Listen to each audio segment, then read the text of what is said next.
On y est les amis, on continue notre épopée des tops des meilleurs films sur certaines périodes. Et là on est sur la période 95-2000.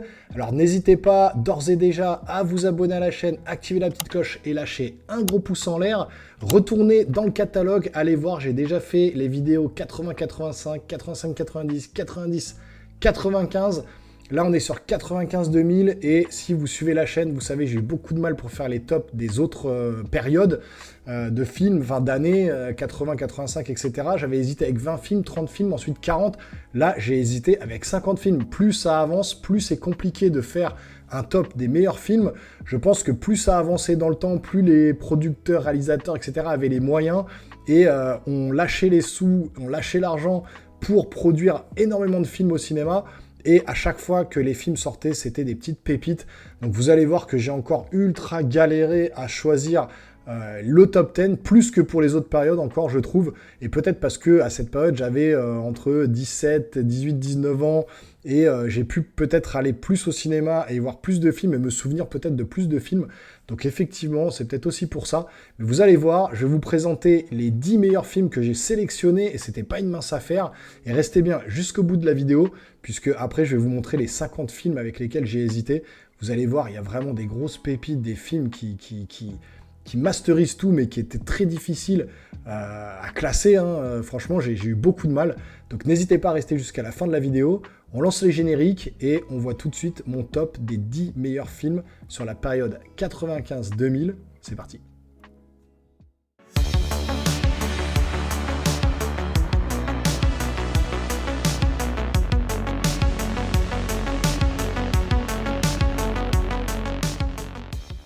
Alors, petit aparté, avant de vous donner mon top 95-2000, ça va être très court, vous inquiétez pas. Je voulais revenir sur mes précédentes vidéos que j'ai faites, 80-85, 85-90, 90-95, etc.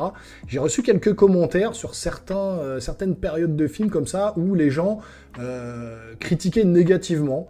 Mais sans aucune construction, sans apporter d'éléments ou quoi que ce soit, juste pour critiquer négativement en mode ton top est nul, t'as oublié tel film, c'est n'importe quoi, il vaudrait mieux que tu revoies ton top, c'est des films pour ados. Enfin bref, j'invite toutes ces personnes-là à critiquer négativement comme ça, à argumenter et à construire un petit peu dans leurs commentaires leurs arguments, parce que c'est très facile de critiquer en mode c'est nul, mais par contre quand il faut argumenter et donner des éléments de pourquoi on dit que c'est négatif, eh ben il n'y a plus personne. Donc moi je vous invite encore une fois à me donner votre top 10 à vous, parce que vous allez voir que l'exercice n'est pas si évident que ça, c'est très compliqué à faire un top, ça arrive d'oublier certains films et tout.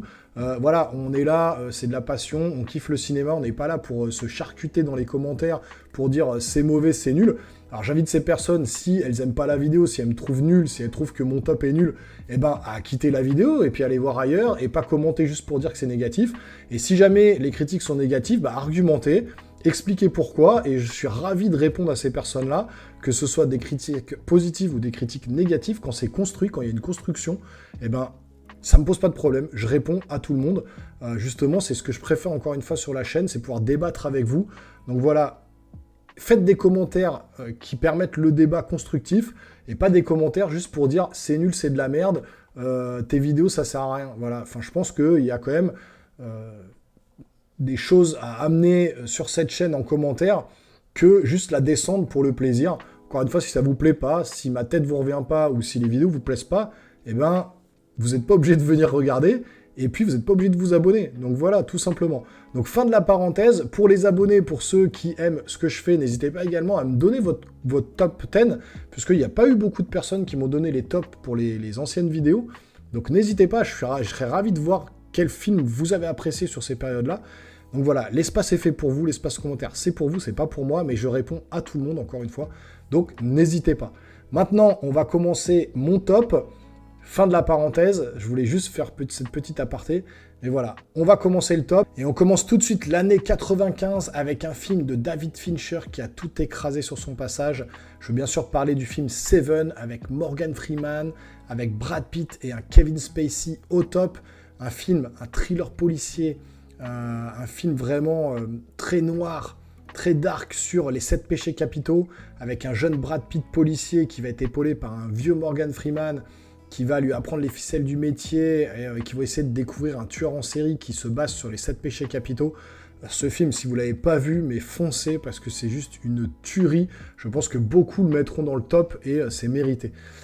Film ensuite encore en 1995, mais cette fois-ci un film d'animation qui a franchement révolutionné le monde de l'animation, on va dire par ordinateur, hein, on va appeler ça comme ça.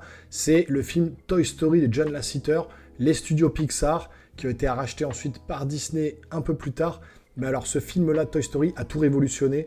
À l'époque, quand vous le voyez maintenant, c'est vrai qu'il a vieilli, graphiquement il est vieillot, mais quand vous le voyez pour la première fois en 1995, c'est une prouesse technique. Je vous rappelle qu'en 1995, c'est la PlayStation 1, on a des graphismes quand même qui débutent en 3D, et là on a ce film-là qui explose tout à l'écran, qui est juste magnifique pour l'époque. Encore une fois, je le répète, pour l'époque, parce que maintenant il a très mal vieilli, mais bon... quand on voit la qualité de Toy Story 2, 3 et puis des derniers Pixar, voilà, il y a une évolution de fou. Mais alors Toy Story, pour moi, c'est la Madeleine de Proust. J'avais 14 ans à l'époque, c'était juste une tuerie. Et j'en garde un souvenir impérissable de ce film-là. Et je peux le regarder des dizaines de fois, ça ne me pose pas de problème. Et donc Toy Story 95, obligé de rentrer dans le top. Ensuite, bien évidemment, ce film-là, multiple Oscar, voilà, mon film préféré. Titanic en 97, James Cameron, qui nous relate l'histoire du Titanic, comment il a sombré au fond de l'océan, avec cette histoire d'amour entre Jack Dawson et Rose DeWitt Bukater. Franchement, j'adore ce film, même si c'est une histoire d'amour sur fond d'histoire d'amour. Je trouve que la réalisation est complètement dingue. Les recherches autour du Titanic qu'il a fait, il a plongé en profondeur. C'est le premier à être allé voir le Titanic aussi profondément, avec des caméras qu'il a inventées pour le film. Il a pu extraire beaucoup d'images de ce paquebot au fond de l'océan, de ce navire. Et donc, ouais, l'histoire est dingue, les effets spéciaux sont dingues. La réalisation est dingue, enfin franchement ce film-là mérite tous les Oscars qu'il a eu, et pour moi je le classe dans mon film préféré de tous les temps, je pense que c'est Titanic. Ensuite 1998, un film de dingue aussi sur le racisme, American History X, avec un Edward Norton et Edward Furlong. Vraiment ce film-là est poignant, il vous marque au fer rouge, avec ce Edward Norton au sommet, franchement, qui joue magnifiquement bien dans ce film-là, qui joue un espèce de néo-nazi, là, avec la croix gammée, complètement raciste, qui tue un Afro-Américain qui essaie de lui voler sa voiture, qui finit en prison, et qui va avoir une espèce de rédemption tout au long de son incarcération, avec de l'autre côté son petit frère Edward Furlong, qui lui devient de plus en plus, monte de plus en plus dans le nazisme, comme ça, dans la caste un petit peu de ce groupe de skinhead. Et c'est juste énorme, ce American History X, 1998, voilà, absolument à voir. Ensuite, toujours en 1998, The Truman Show avec Jim Carrey.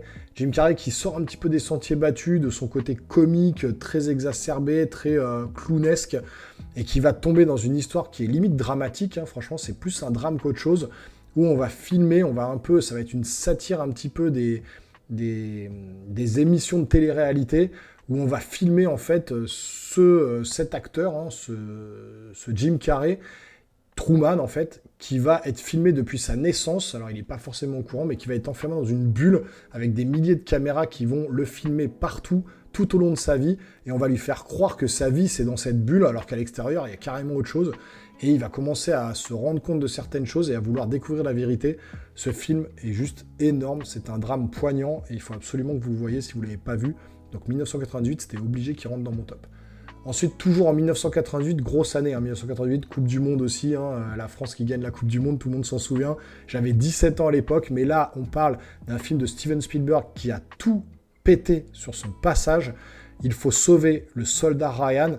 J'en garde un souvenir impérissable aussi, parce que je me rappelle l'avoir vu quand j'étais au lycée. Mon prof d'histoire nous a emmenés au cinéma, alors petite anecdote, hein, voir ce film-là. Il était en VO sous-titré, et là, on était là avec des potes, ouais, putain, j'ai pas envie de lire, ça me saoule le VO, etc.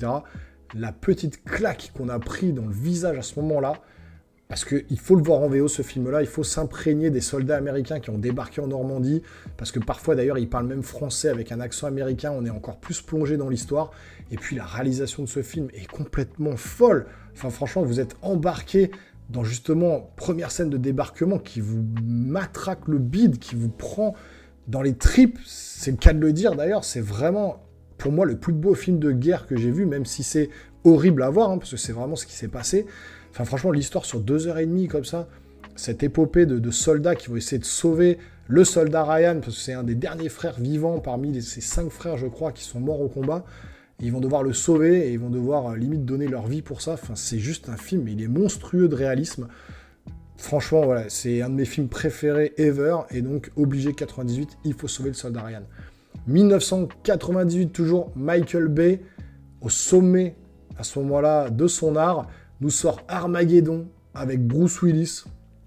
Pareil, qui est au sommet dans ce film-là, qui crève l'écran. Une équipe de foreurs qu'on va envoyer sur un astéroïde qui est censé s'écraser sur Terre pour pouvoir le forer, le faire péter et sauver toute l'humanité d'une catastrophe nucléaire, astéroïde qui s'éclaterait sur la Terre et qui tuerait tout le monde sur la planète. Ce film-là est complètement dingue pour l'époque au niveau effets spéciaux, au niveau aventure, au niveau épique. On ne peut pas faire mieux que Armageddon. Et la fin du film avec Bruce Willis, je pense que c'est un de ses seuls films où, alors si vous l'avez pas vu, je vais pas vous spoiler la fin, mais ce serait quand même grave que vous ayez pas vu ce film-là. Je vous spoile pas, mais il arrive un truc à Bruce Willis qui n'est jamais arrivé dans ses autres films, et c'est juste hallucinant, c'est poignant, c'est épique, c'est monumental, et donc ce film Armageddon, je prends toujours plaisir à le revoir, 1998. Ensuite, on atteint les sommets, avec un film qui n'avait jamais été fait au cinéma, avec des effets spéciaux et des façons de réaliser, des caméras qu'on n'a jamais vues à l'époque, 1999, Matrix, des frères Wachowski, qui maintenant sont devenus les sœurs Wachowski, hein, ils ont changé de sexe. Hein. Mais alors les frères Wachowski nous signent une trilogie, alors Matrix dans un premier temps, puis Matrix 2, Matrix 3. Matrix, c'est une claque au niveau réalisation, au niveau mise en scène, au niveau des plans de caméra qui n'ont jamais été vus, cette espèce de bullet time, ce ralenti avec Keanu Reeves qui se baisse, la caméra qui tourne autour de lui, des plans complètement dinguissimes, une histoire à retourner le cerveau, mais qui est juste magistral. Et donc Matrix, c'est juste, pour l'époque, en 99, un des films sur cette période, même sur les 10 ans, en 90-2000, qui a tout révolutionné aussi. À l'époque, c'était une tuerie. Et je trouve que ce film-là n'a pas vieilli et il mérite sa place dans le top 10, 1999. Ensuite, toujours en 1999, un petit réalisateur qui sort des sentiers battus, M. Night Shyamalan, c'est très compliqué à chaque fois à savoir comment on prononce son nom. D'ailleurs, il y a un dernier film qui va bientôt sortir, Trap. Il y a une bande-annonce qui est sortie, je vais vous faire une petite réaction au trailer d'ailleurs. Mais il y a ce film, Sixième Sens, qui est juste monstrueux, avec Bruce Willis toujours en tête d'affiche, sur une histoire de fantôme. Alors presque flippant comme film, où il y a un gamin qui voit des morts. Et il va demander l'aide de Bruce Willis, qui est un psychiatre, pour l'aider à se sortir de ce problème. La fin est dingue, j'appelle ça des films one-shot. Un petit peu comme à l'effigie de The Game également, qui va être dans les 50 films avec lesquels j'ai hésité, vous verrez. Hein. Donc, c'est un film one-shot où, en fait, quand vous le voyez pour la première fois, vous êtes halluciné de la fin du film. Vous dites « Oh, je l'avais pas vu venir, c'est un truc de malade ». Effectivement, quand vous le voyez une deuxième fois, ça vous fait pas le même effet parce que vous connaissez la fin. Et c'est ces films-là avec des fins complètement tonitruantes qui vous fait dire « Waouh, je l'avais pas vu venir, mais quel génie !» Et donc ce film-là en fait partie, Sixième Sens avec Bruce Willis. Si vous l'avez pas vu, la fin, elle est magistrale. Vous y attendez pas du tout, c'est juste une tuerie. Et absolument à voir et absolument à être dans le top, ça c'est clair. Et enfin, le dernier film à rentrer dans mon top 10, et encore une fois, j'ai hésité avec beaucoup de films, restez bien jusqu'à la fin, vous allez voir les autres films avec lesquels j'ai hésité, on va y passer rapidement dessus. La ligne verte, avec Tom Hanks, 3 heures de film, 3 heures magistrales, où franchement vous en prenez plein les yeux, où le film est toujours filmé quasiment au même endroit, dans la prison, avec John Caffey, ce grand black qui va être accusé de meurtre, qui va se retrouver en prison, est gardé par le gardien de prison Tom Hanks, puis d'autres gardiens qui vont l'épauler.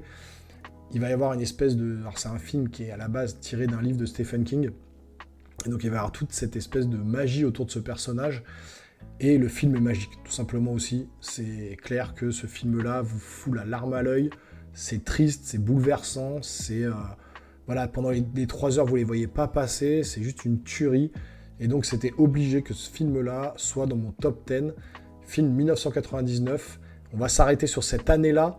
Et la semaine prochaine, tous les dimanches, comme vous le savez, il y a une vidéo justement d'une période qui tombe. Et donc la semaine prochaine, dimanche prochain, ça sera la période donc 2000-2005. Ça va peut-être être encore très compliqué. Donc le petit abonnement, la petite cloche pour ne pas la rater la vidéo et le petit pouce en l'air. Et restez bien parce que je vais vous parler maintenant des 50 films avec lesquels j'ai hésité. C'est parti. Alors voilà, 50 films avec lesquels j'ai vraiment hésité. Alors, vous allez peut-être avoir d'autres films qui vont vous venir en tête, des films que vous avez vus au cinéma et que je n'ai pas présentés ici. Mais moi, les films que je vais vous présenter là tout de suite, c'est les films que j'ai vus au cinéma. Je n'ai aucun intérêt à vous montrer des films qui, pour vous, peut-être sont des chefs-d'œuvre et peuvent rentrer dans ce top, mais que j'aurais pas vu. Ça n'a pas de sens de vous mettre des films que j'ai pas vus. Donc moi, je vous mets vraiment les films que j'ai vus entre 95 et 2000. J'avais entre 14 et 18 ans à cette époque. Donc, c'est des films qui m'ont marqué et dont je me souviens très bien. Et donc, on commence tout de suite avec, je vous les affiche à l'écran, le film Die Hard 3, Une journée en enfer avec Bruce Willis. Énorme film d'action également sur la période Bruce Willis qui masterisait tout au niveau des films Die Hard. Pour moi, de toute façon, la meilleure trilogie, c'est 1, 2, 3. Le 4 sort son épingle du jeu un petit peu, le 5 est nul. Mais vraiment, le 1, 2, 3, pour moi, c'est les meilleurs et le 3 était vraiment excellent. Ensuite, on a un film français, c'est rare que je les mette dans mes tops, mais La Haine, très très bon film sur un soulèvement de quartier, etc.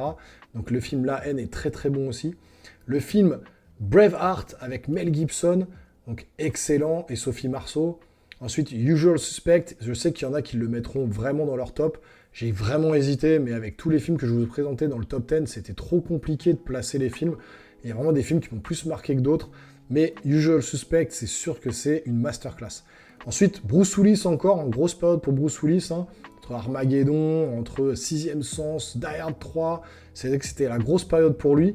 L'Armée des 12 singes, pareil, énorme film de science-fiction, vraiment excellent. Ensuite, un 007, je pense que c'est mon préféré, GoldenEye avec Pierce Brosnan. Alors, c'est peut-être parce qu'il y avait le jeu sur Nintendo 64 qui était sorti à l'époque et que j'ai poncé avec mes potes sur la Nintendo 64. Si vous suivez la chaîne, vous le savez, je suis un passionné de gaming aussi. Donc voilà, vous retrouvez beaucoup de vidéos gaming également sur la chaîne. Donc n'hésitez pas, le petit abonnement, puis allez voir également les vidéos sur la chaîne. Il y en a déjà plus de 450, donc vous avez de quoi faire. Mais GoldenEye 007, c'est pour moi un des meilleurs James Bond. J'adore ce film-là. Et donc pour moi, c'était très difficile de choisir également dans ce top. Ensuite, Apollo 13. Alors pour moi, c'est le meilleur film de l'espace, de catastrophe dans le genre avec Tom Hanks, où voilà, la mission Apollo 13 qui va être en péril et ils vont devoir tout faire pour revenir sur Terre. J'adore ce film, il est juste exceptionnel, mais effectivement, j'ai failli le mettre dans le top, à la place d'Armageddon ou autre, je savais pas comment le placer, mais bon, franchement, Armageddon m'a peut-être plus marqué à l'époque qu'Apollo 13, mais Apollo 13, maintenant, quand je le regarde, je le surkiffe, mais c'est vrai que, voilà, c'était tellement difficile. Ensuite, petit film peut-être un peu plus léger, enfin carrément plus léger qu'Apollo 13, mais dans les films français, Les Trois Frères avec les Inconnus, grosse période pour les Inconnus aussi, ils sont au sommet de leur art, et ce film, Les Trois Frères, m'a fait mourir de rire, tous les sketchs des Inconnus condensés dans un seul film, et c'est juste énorme. Ensuite, voilà, le film qui a marqué un peu une génération, Bad Boys avec Will Smith et Martin Lawrence. Franchement, ce film-là, il est aussi un peu léger peut-être, mais en termes de film d'action, c'est juste la folie. Deux flics qui ont peur de rien, qui vont aller au bout des choses. Film d'action pur, vraiment, c'est énorme. Le Bad Boys 2, c'est mon préféré, je le surkiffe. Bad Boys 3, franchement, décevant. Et le 4, mauvais. Le 5 qui arrive, je ne sais plus si c'est le 4 ou le 5 qui arrive. Mais là, il faut peut-être arrêter parce que ça va un peu trop loin. Mais en tout cas, le Bad Boys 1 était génial. Le Bad Boys 2, pour moi, c'est énorme, c'est le meilleur. Mais Bad Boys 1 aussi, pareil, très dur. Alerte aussi avec Dustin Hoffman. Alors là, on est quasiment sur le Covid, un singe qui mord une personne, qui va faire une pandémie et ils essayent à tout prix de retrouver le singe pour avoir le patient zéro et créer un vaccin. C'est juste énorme ce film. Alerte, si vous ne l'avez pas vu, n'hésitez pas, foncez. On continue cette fois-ci avec Copycat, Sigourney Weaver, qui est agoraphobe, qui ne peut pas sortir de chez elle, qui a peur de la foule, pardon, et qui va devoir enquêter sur un meurtrier. C'est juste énorme ce film-là et très angoissant. Copycat, très bon film policier.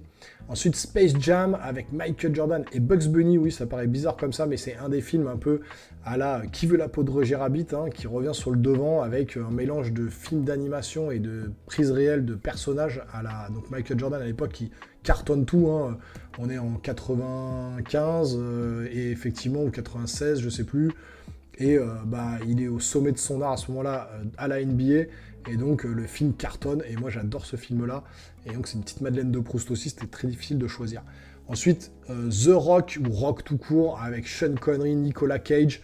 Pareil, hein, alors là, sur la prison d'Alcatraz. On ne va pas revenir sur ce film. Il est juste mythique. Ensuite, la Rançon avec Mel Gibson. Énorme film aussi, très prenant. Beaucoup de suspense dans ce film-là. Ça vous prend au trip du début à la fin, c'est génial. Ensuite, le premier Mission Impossible, Tom Cruise, qui reboot un peu la série, et on connaîtra le succès derrière de tous les Missions Impossibles qu'il a fait. À chaque fois qu'il y a un Mission Impossible qui sort au cinéma, on est comme des fous, on attend vraiment le film comme des gamins, et donc ce film-là, Mission Impossible, le premier, marquait un tournant dans l'histoire des films de Tom Cruise, et franchement, c'est un énorme film.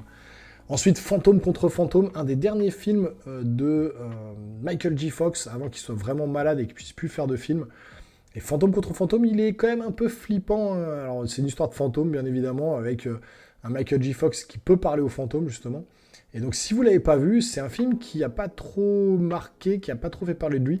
C'est un très très bon film, donc n'hésitez pas à aller le voir. Ensuite, Mars Attack de Tim Burton. Pas le meilleur de Tim Burton, je trouve, mais qui a marqué aussi son temps. Qui est vraiment complètement déluré, c'est vraiment pas mal. Ensuite, Independence Day avec Will Smith, alors ça a fait un carton aussi à l'époque, maintenant, niveau effets spéciaux et tout, ça a quand même assez mal vieilli, mais pour l'époque, c'était juste énorme, et donc Independence Day, obligatoirement, j'ai beaucoup hésité avec ce film. Les Ailes de l'Enfer, Nicolas Cage, John Cusack, Malkovich, voilà, là, il y a des noms dans le film, enfin, des acteurs qui sont complètement ouf. Et donc là, Les Ailes de l'Enfer, c'est mortel, pareil. Air Force One avec Harrison Ford, prise d'otage dans l'avion présidentiel, pareil, énorme film. Ensuite, on continue, Bienvenue à Gattaca, avec Ethan Hawke et Uma Thurman. Alors là, pareil, franchement, Bienvenue à Gattaca, film de science-fiction par excellence, qui est juste énorme sur le clonage et tout, c'est juste trop bien. Les Pleins Pouvoirs avec Clint Eastwood, pareil, énorme film policier, suspense. Ensuite, je vous en parlais tout à l'heure, The Game. Alors celui-là, énorme. David Fincher encore, qui revient avec un film, mais Michael Douglas, Sean Penn.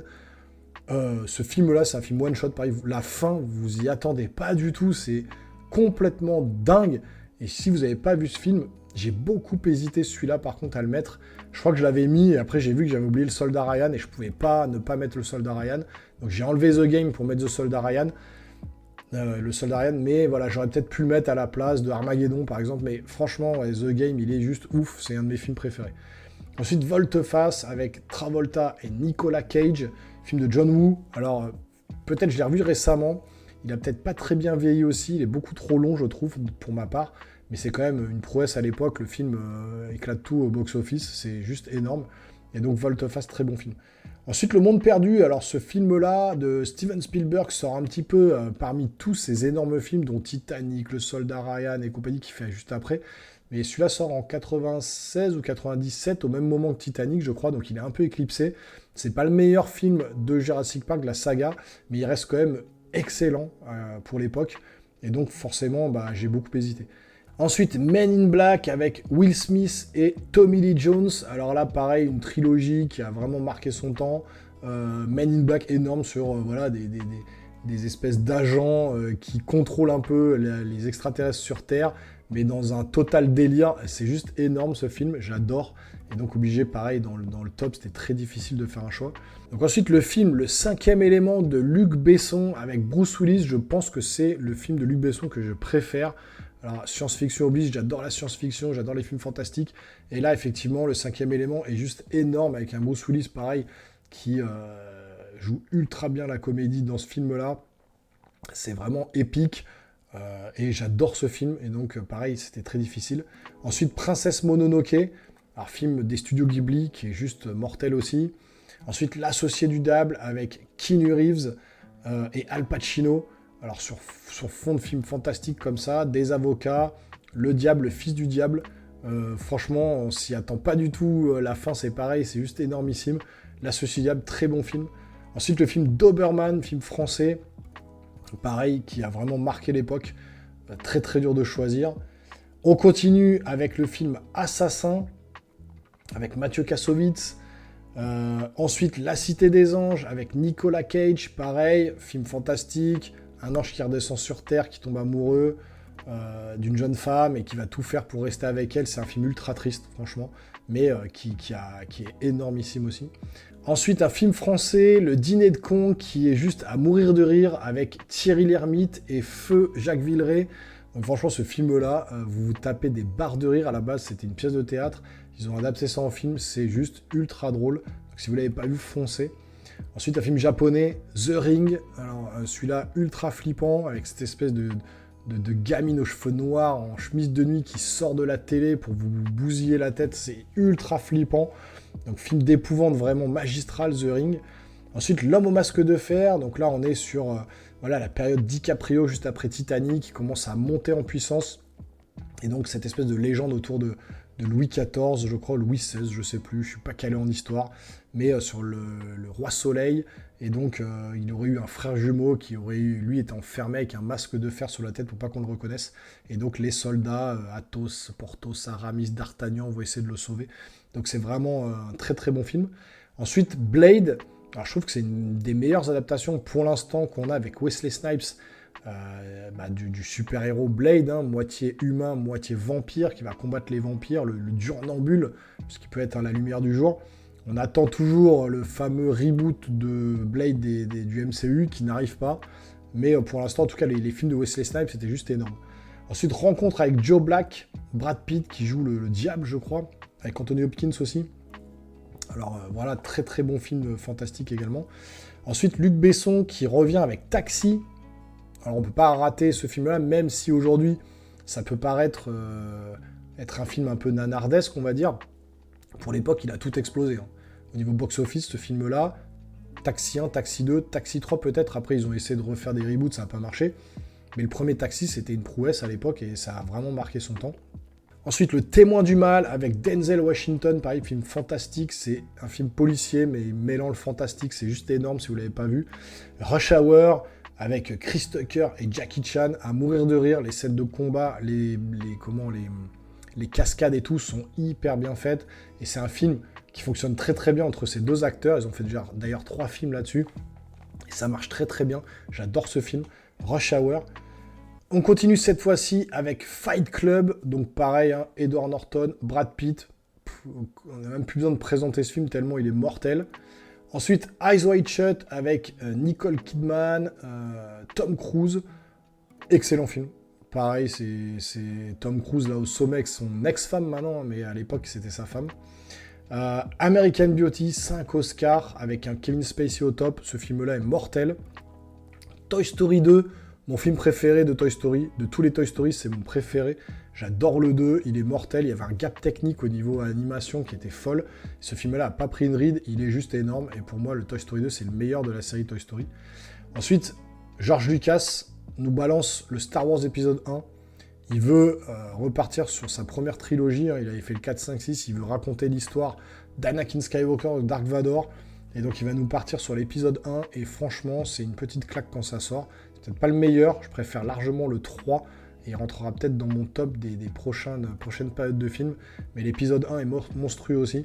Et donc, c'était obligé de le placer là. Ensuite, Le Géant de Fer. Très très bon film aussi d'animation.